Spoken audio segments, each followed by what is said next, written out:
gabi mga kapatid, mga minamahal kong kapatid and viewers. Isa pong privilege sa akin na ako ay makapagsalita dito sa ating online sambang gabi.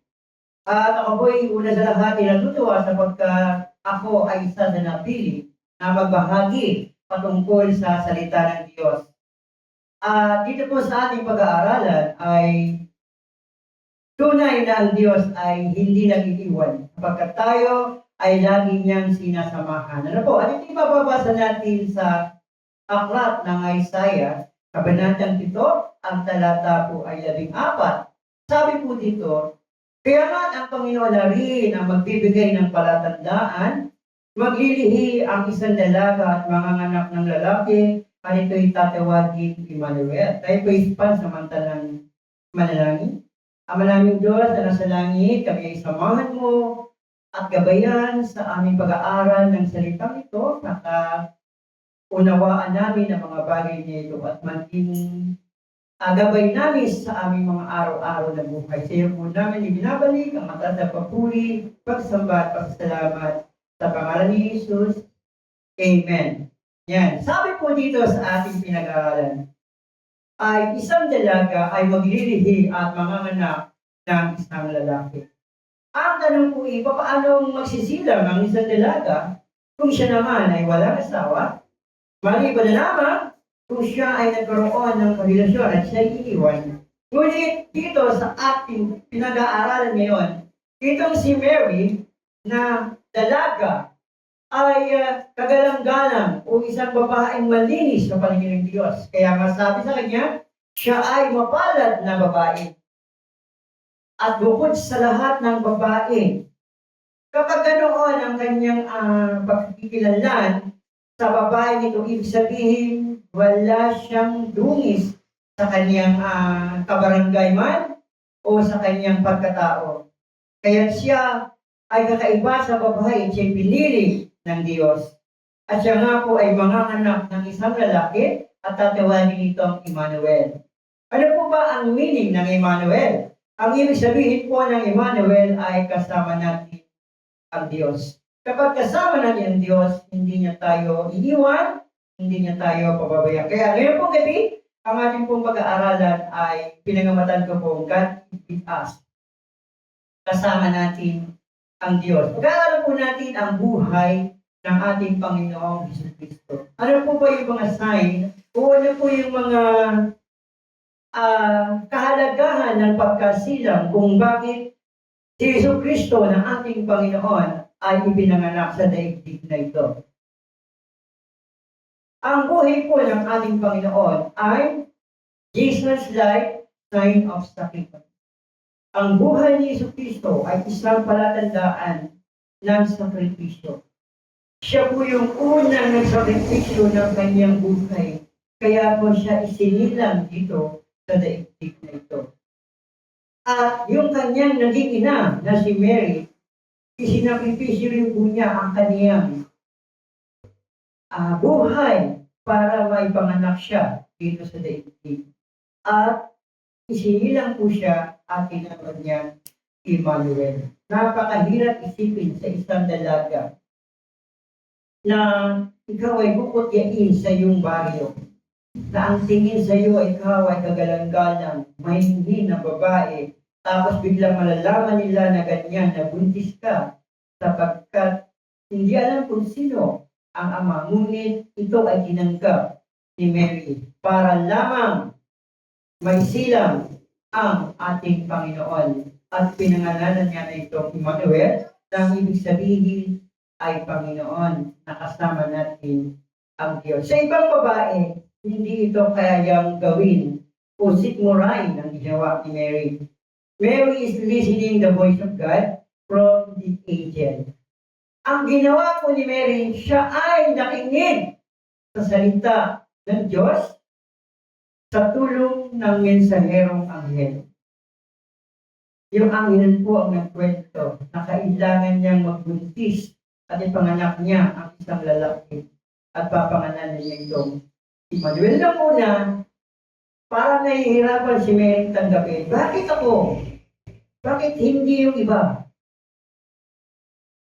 Pero nung bandang huli, nung may paliwanag ng anghel, ito na po ang naging sagot ni Mary. Mary is willing to obey God. Nag-iba ang direksyon ng isipan ni Mary.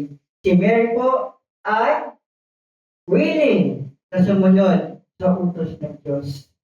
Without worry. Hindi po siya nag-worry. Si Mary ay hindi rin nag-alinlangan. Sumunod siya ng pusang loob. At ano pa ang ginawa ni Mary? Siya ay nagpasubmit sa plano ng Diyos. Napakasarap isipin na ang isang babae na tinawag ng Diyos ay tumugon sa kanyang panawagan. Kahit pa ang panawagan ng Diyos, ikaw ay magbubuntis at magdadalang tao at ipapanganak mo. Ngunit siya ay tinanggap niya. Ano po? Maging si Jose na kanyang mapapangasawa. Nung mabalitaan ni Jose na ang kanyang mapapangasawa ay buntis at hindi naman siya ang ama, inisip niya na layasan o huwag niyang ituloy ang pagpapakasal kay Mary. Pero nang kausapin ng Diyos sa pamamagitan ng anghel si Jose, ay pinilit niya o ginawa niya, sinikap niya na buntahan si Mary at pakasalan. Ganyan po ang ginawa ni Mary at ni Jose. Natuto silang sumunod sa panawagan ng Diyos. The question is, why Jesus Christ is born? Bakit po ipinanganak ang ating Panginoong Jesucristo? According to Isaiah chapter 7 verse 14, that Jesus Christ is Emmanuel, the meaning is God is with us. Sabi po doon, si Jesucristo ay isinilang dahil siya po ay tinatawag na Emmanuel, na ang ibig sabihin ay kasama natin ang Diyos.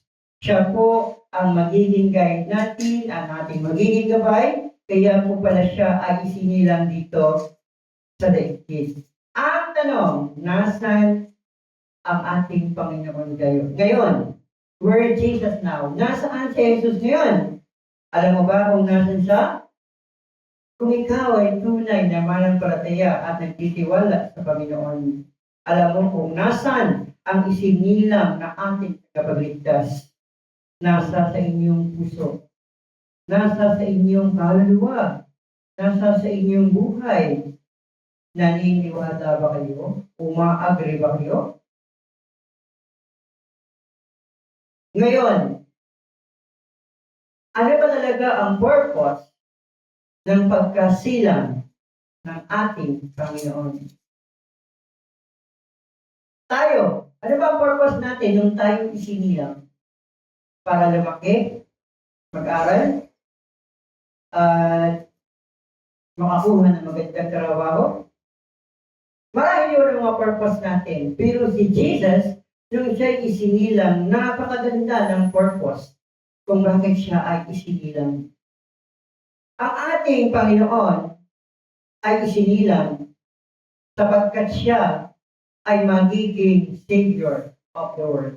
Tagapagligtas ng ating sandaigdigan, tagapagligtas ng ating sanlibutan. Ano pa po? Siya rin ang magiging tagatubos ng ating mga kasalanan, to be a Redeemer. Siya po ang ating magiging tagatubos ng ating mga kasalanan. Ano pa? Siya po ang nagbibigay ng kapayapaan at pag-asa na ang siya ay isinilang dito sa daigdig na ito. Kaya sanggol pa lamang, kasisilang pa lamang, ang i-offer na agad ay napakaganda. Kaligtasan, kapayapaan, pag-asa, at katubusan. Sanggol pa lamang ang ating Panginoon. At kagaya ng ating Panginoong Jesucristo, siya rin ay willing na sumunod sa mga utos. Bakit po? Alam mo yung mga utos na sinunod ng ating Panginoong Jesucristo? Ito po yun. A life of Jesus is a living sacrifice. Ang buhay ng ating Panginoong Jesucristo ay isang buhay na sakripisyo. Para saan? Para sa ating mga kasalanan. Isinakripisyo niya ang kaniyang buhay para sa atin, para sa iyo, para sa ating lahat, para sa sandaigdigan, para tayo ay matubos sa ating mga pagkakamali. Ano pa po? A life of Jesus is a pattern of the way of God. Ang buhay ng ating Panginoong Jesucristo ay isang patron upang malaman natin ang daan ng Panginoon. Ano po? Tunay na ang Diyos ay napakabuti, itinuturo yung tamang daan patungkol sa ating Diyos. And yan, chapter 14, verse 6, alam po natin yan. Ito po ang sinabi ng ating Panginoon, I am the way, the truth, and the life, and no one cometh to the Father but by me. Ako ang daan, ang katotohanan at ang buhay, wala makapupunta sa Ama, kundi sa pamamagitan ko. Kaya kapatid, sino pa ang hahanapin mo? Huwag ka nang humanap ng iba. Ito na ang nagsasabi. Sabi niya, nasa akin ang daan. Nasa akin na ang katotohanan.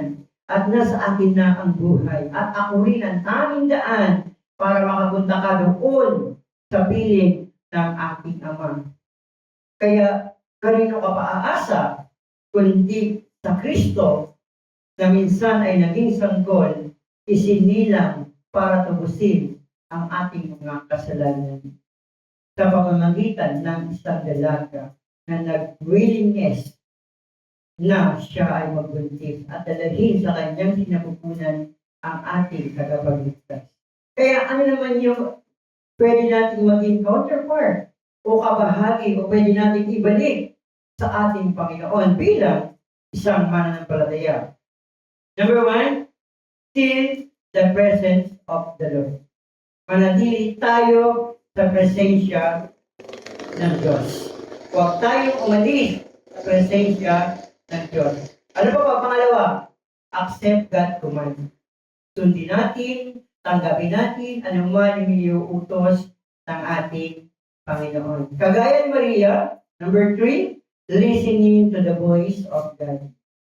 Pakinggan natin anuman yung sinasabi ng ating Panginoon sa ating buhay.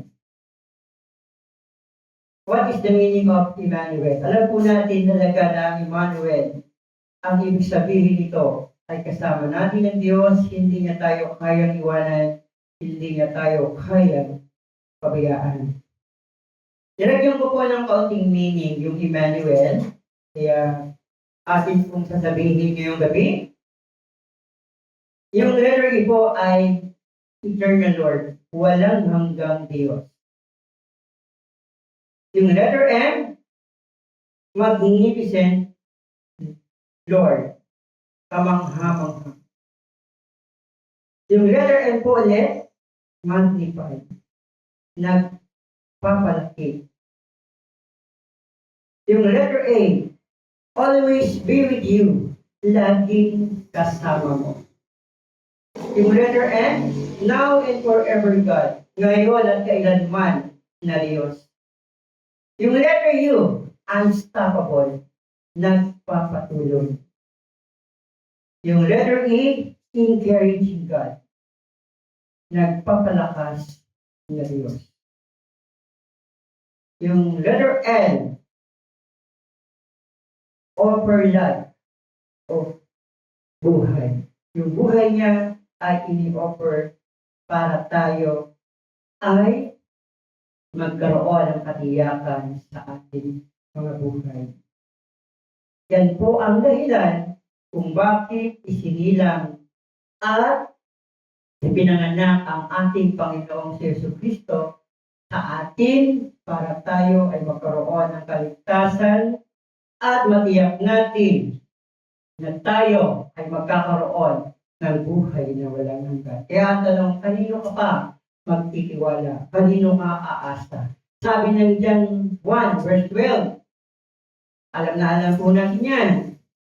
Ang sabi po doon, ang sino man tumanggap at manalig sa ating Panginoon ay tatawagin mga anak ng Diyos. Kaya tayo nananalig at tumanggap sa ating Panginoon, tayo ay tinawag na kanyang mga anak. Nawa po ay merong naintindihan at naunawaan ngayong gabi at ang Lord na po ang bahala sa ating lahat. Ang papuri at pasasalamat ay tanging sa Panginoon lamang po. Kaya tayo po ay manalangin. Ang maraming nasa langit, ngayon po muli ay nagpapasalamat kami at kami ay may natutunan sa kaunting panahon, sa kaunting oras, Lord, ay sinamahan mo kami, hindi mo kami pinabayaan, ipinaunawa mo sa amin yung lahat na nais mong ipaalam sa amin, Panginoon. Salamat sa mensaheng ito, Panginoon, na aming pinag-aralan. Sa iyo ko na po ibinabalik lahat ng papuri at pasasalamat sa pangalan ng aming Panginoong Hesus. Amen.